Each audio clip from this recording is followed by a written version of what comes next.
देखो, बहुत सारे भाई बहन जो इन तीर्थों पे जाते हैं सतगुरु रामपाल जी भगवान से नाम लेने के बाद भी, कई कहते हैं मैं काशी में जो है मगर घूमने की इच्छा हो रही है, कोई कहता है मैं जगन्नाथ मंदिर घूम के आना चाहता हूँ, आते हैं फोन मेरे पास में।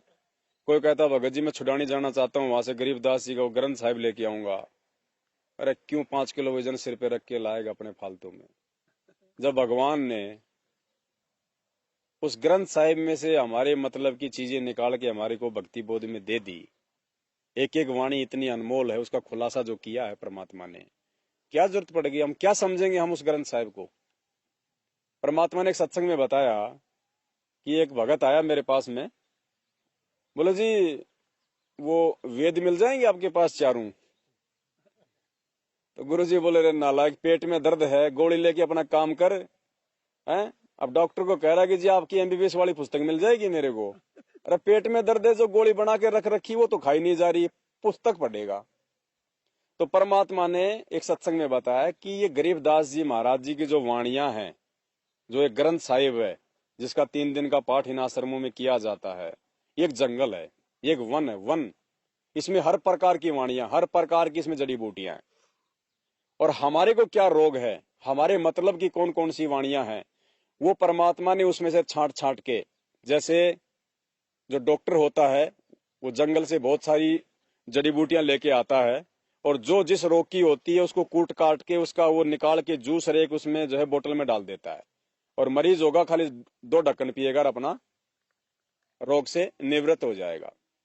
तो परमात्मा ने उस जंगल में से हमारी मतलब की औषधि निकाल के हमारे को भक्ति बोध में दे दी। अब वो भक्ति बोध का तो ढंग से पाठ किया नहीं जा रहा, वो तो मोबाइल में लगा के छोड़ देता है और बात करता है गरीबदास जी को ग्रंथ साहिब पढ़ने की। तो पुण्यात्मा ये मूर्खता है। हमें केवल उतनी ही आवश्यकता है उन ग्रंथों की, उन वाणियों की जो गुरुजी ने हमारे को निकाल के दे दी, कि हमारे लिए केवल वो पर्याप्त हैं, सफिशियंट हैं, आवश्यकता से ज्यादा है। अरे शोरूम में तो 20 प्रकार की खड़ी हैं गाड़ियां, हमारी जेब में दाम कितना है, पैसा कितना है, हमारे मतलब की कौन सी गाड़ी है, बस वो लो और अपने घर पे आ जाओ। बाकी क्या मतलब है, वहां तो 50-50 लाख की गाड़ियां खड़ी है, 1 करोड़ की खड़ी है, और मन ने लेनी 4 लाख की गाड़ी।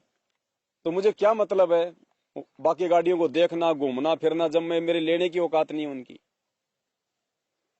और ले ली तो उनको मेंटेन नहीं कर पाएंगे। तो जो मतलब की वाणियां थी उन ग्रंथों में, चाहे वो कबीर सागर हो, चाहे चारों वेद हो, चाहे गीता जी हो, चाहे गरीबदास जी का ग्रंथ हो, वो परमात्मा ने हमें अपने सत्संगों में दे दी है, इन पुस्तकों में लिख दी है, भक्ति बोध बना के दे दी हमारे को। अब उसके बाद मैं छुड़ानी जाऊंगा, गरीबदास जी का ग्रंथ साहब लेके आऊंगा, इसका मतलब वो अज्ञानी है, अभी वो पहचान नहीं पाया अपने परमात्मा को। अभी वो, अरे भगत जी छुट्टियां पड़ गई बच्चों की, मनाली जाएंगे, कुल्लू शिमला घूम के आएंगे, बताओ, और वहां जाके हो सकता है टांग तोड़वा ले, क्या फायदा। अरे सारे धाम, सारे तीर्थ, सारे पिकनिक इस परमात्मा के चरणों में है, इनकी भक्ति में है। जो आनंद इनकी भक्ति में उन तीर्थों पे मिल जाएगा क्या? धक्के खाएगा, समय बर्बाद करेगा, श्वासें बर्बाद करेगा, पैसा बर्बाद करेगा, ना समय पे भक्ति कर पाएगा, और वहां के वो दृश्य देख के मन जो है वो विचलित हो जाएगा। अरे हमने तो सतलोक में पिकनिक मनाना है, वहां की उम्मीद करो कि परमात्मा हम तो वो सुखमय स्थान में जाएंगे, वो है सबसे बड़ा पिकनिक स्थल हमारे लिए। तो बहुत सारे भगत भाइयों के जो फोन आते हैं वो ऐसी हरकतें ना किया करें भाई। इससे भी तुम बात तो मेरे से कर रहे हो, लेकिन दुखी तुम परमात्मा को कर रहे हो, क्योंकि वचन तो उनके कानों में जा रहे हैं ना कि ये भगत क्या बोल रहा है। ये इतना ज्ञान लेने के बाद भी इसकी शिमला घूमने की इच्छा जागृत हो रही है। अभी भी ये कह रहा है कि मैं तो मगर घूम के आऊंगा जहां परमात्मा ने शरीर छोड़ा था। अभी ये परमात्मा मान ही रहा हमारे को। तो ये नित्य नियम का जो गुटका है परमात्मा ने दे रखा हम सभी को।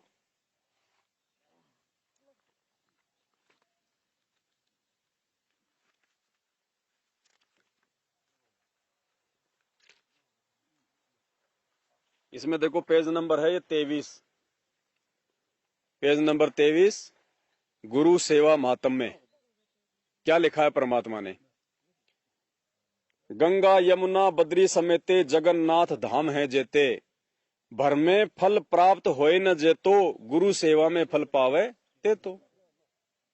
कह रहे नालायक, सतगुरु की शरण में आने के बाद भी अगर तू ये सोचता है कि मैं गंगा यमुना में मैं स्नान कर लूंगा, मैं बद्रीनाथ अमरनाथ और केदारनाथ जाऊंगा, घूम के आऊंगा, जगन्नाथ जाऊंगा, कहते तू कहीं भी धक्के खा ले, बर में फल प्राप्त हो ही न ते तो, कि वहां घूमने पर भी तुझे उतना फल और उतना लाभ प्राप्त नहीं होगा भक्ति मार्ग का, गुरु सेवा में पावे फलते तो, जितना तू अपने गुरु जी की सेवा में प्राप्त कर लेगा। गुरु महात्म को वार न पारा, वर्णे शिव सनकादिक और अवतारा, गुरु को पूर्ण ब्रह्म कर जाने और भाव। पुण्यात्माओं, गुरु को ही पूर्ण ब्रह्म कर जाने और भाव कभू नहीं, यानी और हमारे मन में अगर आप एक नेक भगत हो, सच्चे भगत हो, यदि आप एक पतिव्रता आत्मा उस परमात्मा की, तो कहते हैं सतगुरु से नाम दीक्षा लेने के बाद में अपने सतगुरु को ही पूर्ण ब्रह्म मानना, पूर्ण परमात्मा मान के चलना। उसके अलावा तुम्हारे मन में ये भाव भी उत्पन्न नहीं होना चाहिए कि और भी कोई भगवान होगा। तो ये 13वें पंथ में संभव है, इस भक्ति में, साध संगति में। सतलोक आश्रम मैनेजमेंट हरियाणा और उनके आश्रमों में गुरु को पूर्ण ब्रह्म नहीं माना जाता है।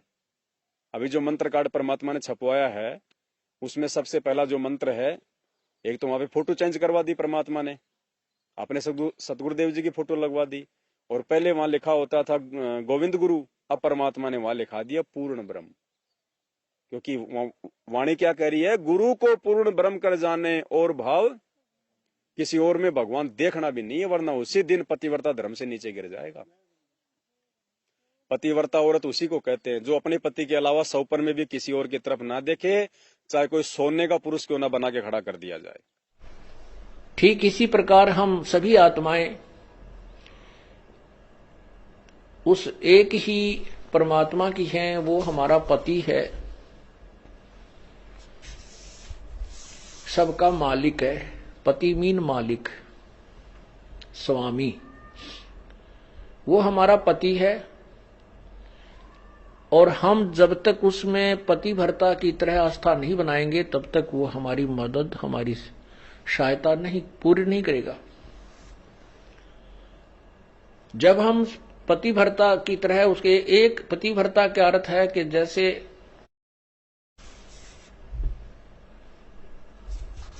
अपने पति के अतिरिक्त किसी भी परपुरुष में आस्था ना हो, चाहे कोई कितना ही खूबसूरत हो, कितना ही धनी हो, चाहे वो कितना ही चटक मटक हो, हमारे मन में दोष नहीं होना चाहिए। और एक अपने पति पर हमने श्रद्धा रखनी चाहिए, उसमें आस्था रखनी चाहिए, तो हम पतिव्रता। पतिव्रता का अर्थ ये भी नहीं होता कि पति के अतिरिक्त सबका अनादर करे, किसी का अनादर नहीं करना। जैसे जेठ जेठानी घर में होते हैं, जेठ है, जेठानी है, देवर देवरानी है, ननंद है छोटी बड़ी, सास ससुर हैं, इन सबको यथोचित सत्कार देना पतिव्रता का प्रथम कर्तव्य है। लेकिन जो समर्पण अपने पति में होता है वो किसी में नहीं हो सकता, नहीं होना चाहिए, तो हम पतिव्रता हैं। तो उस ऐसे ही जब हम कबीर परमेश्वर के चरणों में आते हैं, हमें ज्ञान होता है, तो हम अपने परमेश्वर के अतिरिक्त किसी के से अपनी मनोकामना पूर्णा की तरफ सपने में भी नहीं सोचेंगे, तो हम पतिव्रता है। अब ये गरीबदास जी, दादा गुरु जी, डाडी मोछ वाली फोटो, ये इस भक्ति मार्ग में हमारे लिए आन कसम है। जब पहचान हो गई कि असली कबीर कौन है, गुरु जी कौन है, उसके बाद ये हमारे लिए भगत जी ये आण पुरुष है, गैर पुरुष है हमारे लिए। ये इसका निष्कर्ष है जो गुरु जी हमें समझाना चाहते हैं कि पतिव्रता तुम कौन से दिन बनोगे। अब इन आश्रमों में भोग लगाया जाता है। भोग किसको लगाया जाता है? भगवान को, जिसकी हम पूजा करते हैं, जो हमारा पूज्य है, उसको भोग लगाया जाता है। और जब ये आश्रम में भोग लगाते हैं तो ये किसको भोग लगाते हैं? पुरानी भक्ति बोध है क्या?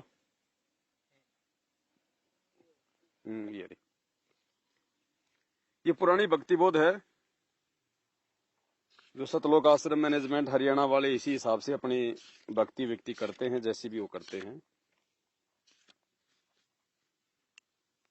ये पेज नंबर इसका 74 है। जहाँ पे भोग की आरती का लास्ट का प्रकरण है ये। आज लग्या साहिब को भोग दीन के टुकड़े पानी का। उससे पहले जो ये प्रार्थना करते हैं भोग के लिए कि आओ जी भोग लगाओ जी जीमो जी भगवानों को, जैसे हम अपने पूज्य गुरुदेव जी के लिए अरदास करते हैं ना, ऐसे ही जब ये 3 दिन का पाठ करते हैं और जब ये भोग की आरती करते हैं, भोग लगाते हैं, तो भोग तो पूर्ण परमात्मा को लगाया जाता है। गीता जी का विधान है, शास्त्रों का विधान है। भोग तो और किसी को लगाया नहीं जा सकता, और कोई योग्य है ही नहीं भोग लगवाने के लिए। तो जब ये भोग लगाते हैं उन आश्रमों में, तो सारी तो ये फोटोएं लगाते हैं, गरीबदास जी की भी, डाडी मूछ वाले की भी, फिर डाडी मूछ वाले के चरणों में संत रामपाल जी भगवान की, दादा गुरु जी की, और फिर क्या अरदास करते हैं ये विचार करने की बातें पुण्यात्माओं, कि उन लोगों को भगवान की पहचान हुई या नहीं हुई अभी तक। जब ये भोग लगाने के लिए अरदास करते हैं तो ये किसको अरदास करते हैं, क्या बोलते हैं? सत्य पुरुष रूप बंदी छोड़ कबीर साहिब व उन्हीं के अवतार बंदी छोड़ गरीबदास जी महाराज, आपका भोग प्रसाद तैयार है, आप अपनी पवित्र रसना से इसे पवित्र तथा स्वीकार कीजिए। संत रामपाल जी का तो नाम ही नहीं है कि आपका भोग प्रसाद आपका तैयार है। अरे असली भगवान जो मतलब जिंदा रूप में धरती पे प्रकट है, आंखों के सामने है, जिस भगवान ने ज्ञान दिया, नाम दिया। अब नाम डाडी मुछ वाले ने दिया क्या हमारे को? सत्संग डाडी मुछ वाले ने सुनाए हैं क्या, या फिर गरीबदास जी ने सुनाए आके सत्संग हमारे को? हमारे गुरु जी गरीबदास जी हैं क्या? तो कहते हैं जगत का पेखना पेख्यार धनी का नाम ना लेखा। धनी को तो याद भी नहीं किया, धनी को तो भोग ही नहीं लगाया जा रहा, क्योंकि धनी को तो धनी माना ही नहीं जा रहा। जो इस दुनिया में नहीं है, जो वर्तमान में नहीं है, जो हमारे गुरु नहीं है, उनको भोग लगाया जा रहा है। फोटोओं को तो भोग लगाया जा रहा है, और जो जिंदा रूप में है उसका कोई नामो निशानी नहीं है। तो कहां से वो पाठ प्रकाश सफल हो जाएगा? कैसे फायदा मिलेगा उस पाठ का हमारे को? परमात्मा को तो हम भूले बैठे हैं। तो ये 12वें पंथ की है ये भक्ति बोध, ये सतगुरुदेव जी ने छपाई थी दादा गुरु जी के समय। ये 12वें पंथ की भक्ति की है, ये 12वें पंथ की भक्ति बोध है ये। और 13वें पंथ की भक्ति बोध में परमात्मा ने क्या लिखवाया है, जो अब सात संगतियों के माध्यम से जो अब छपी है। इसमें जब हम भोग प्रसाद की आरती करते हैं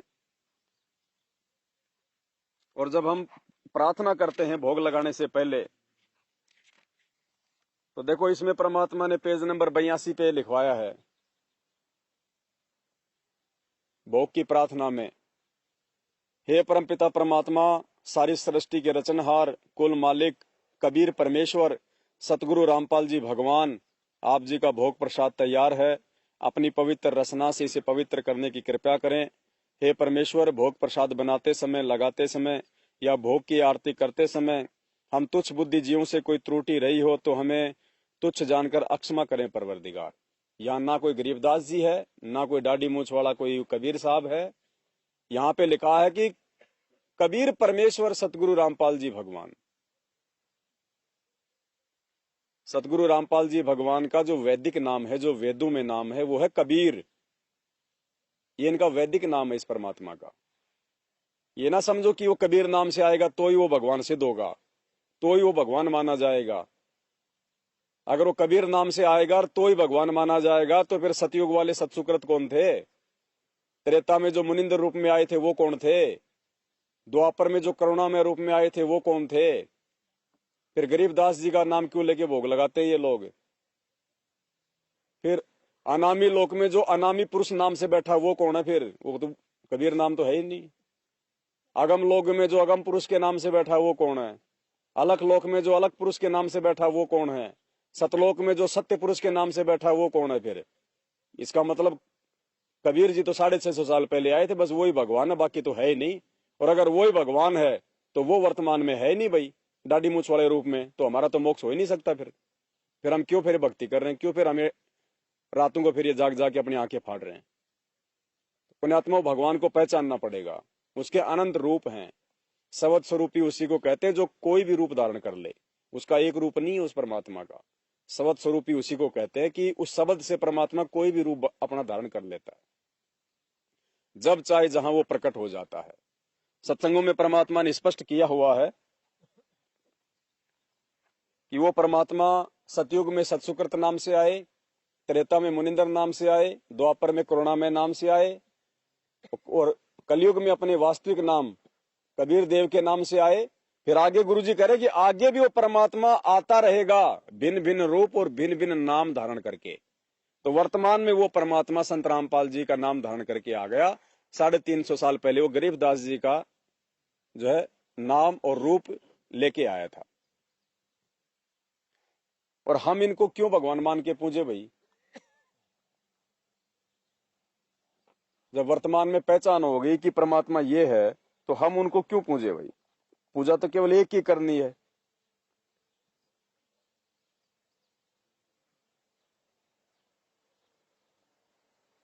देखिए क्या कह रहे हैं परमात्मा। ये तो शुरू से ही ऐसे थे बंदी छोड़, आज के को ना सतयुग से चले आ रहे हैं, सतयुग से पहले के भी हैं। ये तो जब कुछ भी नहीं था तब भी बंदी छोड़ कबीर साहब थे, गरीबदास जी थे। सत्सुकृत नाम से सतयुग में आए, त्रेता में आए मुनिंदर नाम से, द्वापर में करुणामय नाम से और कलियुग के अंदर बंदी छोड़ आज कबीर नाम से आए। अवतार तो इनके और भी होते रहेंगे, जैसे गरीबदास जी उन्हीं का अवतार थे, लेकिन महिमा कबीर साहब की रहेगी। एक नाम ही चलता है इनका, शक्तियां उनकी आती रहेंगी, नाम बदलते रहेंगे, समय समय पर आकर के अपने हंसों को फिर इकट्ठा करते रहेंगे। हम तो बंदी छोड़ के नौकर हैं। अब देख लो, अब फिर अपने आप को छुपा देते हैं कि हम तो बंदी छोड़ के नौकर हैं। शक्ति वो रहेगी, नाम बदल बदल के आते रहेंगे अपने हंसों को जगाने के लिए। जैसे गरीबदास जी उन्हीं के अवतार बता दिए, तो फिर आज संत रामपाल जी कौन है फिर? और गरीबदास जी को कह रहे तो परमात्मा थे, ये तो सतयुग से पहले भी थे, फिर ये कौन है फिर? वो भी तो माता पिता से आए थे, उनकी भी माता का नाम रानी देवी था, बलराम धनखड़ था उनके पिता का नाम। वो भी तो जाट परिवार में थे, वो भी तो किसान थे, खेतों में काम करते थे।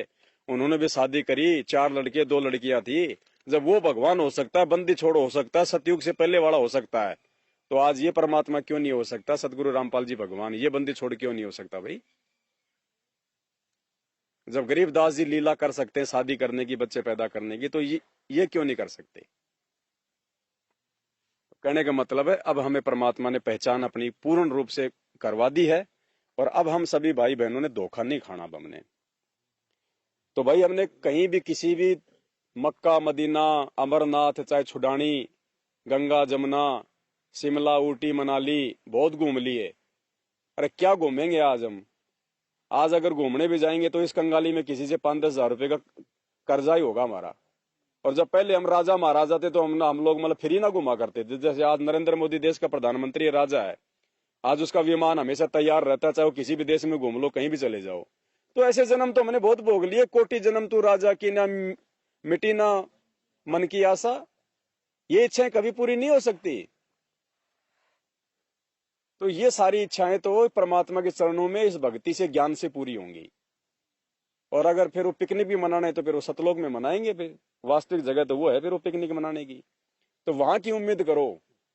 अगर हम सुख ढूंढते रहे, अच्छाई बुराई ढूंढते रहे, देखो वहां जाएंगे तो हमारे भाव भी वैसे बनेंगे। मान लो अगर हम मान लो यदि हम शिमला घूमने चले गए, भगत भी है, हम शिमला भी घूमने चले गए, तो वहां जाएंगे तो वहां क्या मिलेगा आपको? वहां पे खूबसूरतियां मिलेंगी आपको, वहां पे अच्छी अच्छी चीजें मिलेंगी देखने को, खूबसूरती मिलेगी, बढ़िया मौसम, आत्मा गदगद हो जाएगी, आनंद आएगा। तो हम क्या कर रहे हैं? हम तो यहीं पे सुख ढूंढ रहे हैं। इसका मतलब हम सतलोक में सुख नहीं ढूंढ रहे, हम तो इस गंदे लोक में ही हम सुख ढूंढ रहे हैं। तो परमात्मा लेके क्यों जाएगा कि बेटा तू तो यही है, तू तो बहुत अच्छा बता रहा है, तू तो इन चीजों को, तुझे तो यही आनंद आ रहा जो है घूमने फिरने में। एक बार परमात्मा ने बताया कि दादू जी को और कुछ आत्माओं को परमात्मा विमान में बैठा के सतलोक ले जा रहे थे। तो एक जो भगत था वो भेड़ बकरी चराया करता था। अब पहले ना तो कोई 20-30 मंजिल की बिल्डिंग होती थी, ना कोई हेलीकॉप्टर होते थे जो भाई कभी ऊपर के जावे तो नीचे का दृश्य दिखाई दे जाए। अब पहली बार वो जहाज में बैठ के परमात्मा के वो जाने लगा ऊपर से, तो पहले तो जंगल उंगल बहुत होते थे और ऊपर से तो हरियाली बहुत अच्छी लगती है। अब जैसे यहाँ हम बैठे हुए हैं, यहाँ तो ये सूखा साखा है। इसी चीज को अगर कैमरे में कैद करके अगर फिल्म में दिखा दिया जाए तो कहेंगे वाह ब्यूटीफुल पैलेस, क्या शानदार जगह है, जबकि यहाँ पे सुअर नाक रगड़ते फिरते हैं। तो जब वो भेड़ बकरियां चराने वाला जंगल में, वो बनी में जो भेड़ बकरी चराता था सारा जिंदगी, उस विमान में जब वो ऊपर जा रहा था तो नीचे से वो गांव दिखाई दिया उसको, तो नीचे तो हरा भरा और शानदार। वो बोले हो क्या शानदार जगह है। इतना कहते हुए ऑटोमेटिक जहाज से नीचे गिर गया। अब दादू जी बोले परमात्मा परमात्मा, बोले वो नीचे गया। बोले भाई अभी तो उसको यही अच्छाई दिखाई दे रही है, बोले उसको यही बहुत अच्छा लग रहा है अभी तो ये गंदा लोग की, तो अभी इसकी इच्छा है यहाँ पे, तो अभी इसको यही रहने दे, जब इसकी इच्छा पूरी हो जाएगी बाद में देखेंगे इसको। तो इन जगहों पर यदि हम जाएंगे घूमने फिरने, मंदिरों में, इन मस्जिदों में, इन गुरुद्वारों में, इन तीर्थों पे, ये मगर में फलाना दिखना, तो वहां हमारे मुंह से उनकी प्रशंसा निकलेगी, जो है निकलेगी। और प्रशंसा यदि निकल गई अपने भगवान के अलावा किसी और की, तो उसी समय हम फेल हो जाएंगे। परमात्मा देख लेगा अभी तो इसको यहीं पे बहुत अच्छा लग रहा है, ये गंदा लोग की इसको बहुत अच्छा लग रहा है, पिकनिक की जगह लग रही है इसको, मौज मस्ती की जगह यहीं पे ढूंढ रहा है, इसको सतलोक की इच्छा नहीं है, इसको छोड़ देगा परमात्मा। तो क्यों हम ऐसी गलती करें। अरे सारे धाम तीर्थ सतगुरु के चरणों में है। जो सुख परमात्मा के चरणों में मिलेगा वो कहीं नहीं मिलेगा। सच्चा सुख मिलता है भगवान तुम्हारी भक्ति में, पहले प्रार्थना करते थे हम स्कूल में। है कहीं और कोई सुख, कोई सच्चा यहाँ पे? तो कहते मक्का मदीना अमरनाथ चाहे काशी धाम छुड़ानी हो, सिवा गुरु के और जगत में ना करनी पूजा। तो ये आश्रमों में भोग लगाते हैं, वहां तो गरीबदास जी की पूजा कर रहे हैं, दाढ़ी मूछ वाले की पूजा कर रहे हैं, उनको भोग लगा रहे हैं, तो गुरु जी का तो नाम ही नहीं है उस भोग की वाणी में। और जबकि वाणी क्या कह रही है, आज लग्या साहिब को भोग दीन के। अब साहिब इनको समझ में नहीं आ रहा कौन है, और उसी वाणी में फिर आगे ये क्या गा रहे हैं, हम विनती करते जी गुरु जी थारे आगे साहिब थारे। गुरु ही साहिब है, गुरु जी थारे आगे साहिब थारे। गुरु को भोग लगा रहे हैं और गुरु का नाम भी नहीं ले रहे कि गुरु जी आपका भोग प्रसाद तैयार है। वो 12वें पंथ की भक्ति है पुण्यात्मा। 12वें पंथ में काल फुरमाना, भूले जीव ने जाए ठिकाना। ये 13वें पंथ की भक्ति है। सारा अंधियारा मिट गया, परमात्मा ने उजियारा कर दिया, दूध का दूध, पानी का पानी कर दिया। अब यदि हम अपनी मनमर्जी से अगर इस मार्ग से दूर हो जाएंगे तो बात अलग है, हमारी अपनी कमजोरी होगी, बाकी परमात्मा ने कोई कमी नहीं छोड़ी है।